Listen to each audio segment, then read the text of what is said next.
Keith, do you have a few moments? Yep.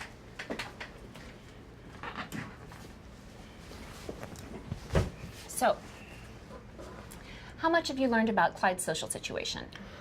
Well, he lives at home with several brothers and sisters, as well as his aunt and her children. He is unemployed. They live on the reserve. Is there anything else you want to know? How much do you know about Indigenous people, just in general?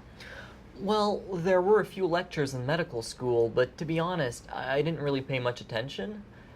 I know there's a lot of stuff on the news about land claims, business like that. That's about it.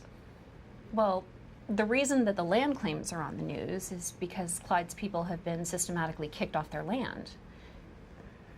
That's not entirely accurate.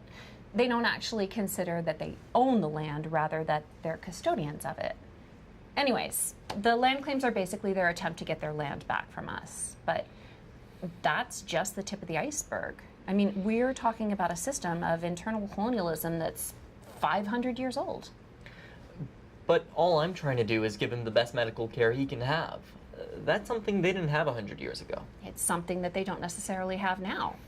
A lot of the reserves are quite remote. I mean, maybe they have one health nurse working at the health station, and then they have a revolving door of doctors coming in and out. I mean, why should they trust us? You're talking about living conditions that are overcrowded and substandard. That's why diseases like tuberculosis flourish there. There might not be fresh water.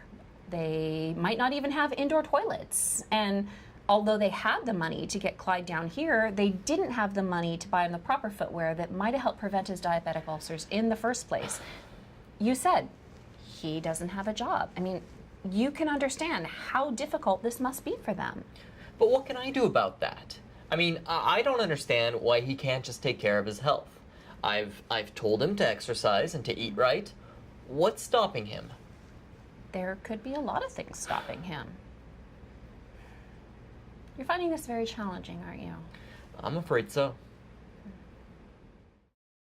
These young residents are good at so many things.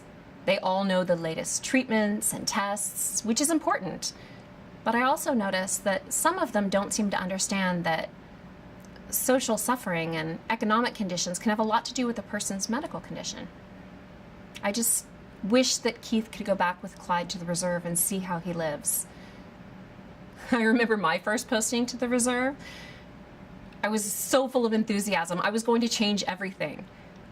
But then I got there and I was just so busy. The first year I didn't have time to focus on anything other than medicine. I never got to meet the chief or really even explore the community or the people. It's complex.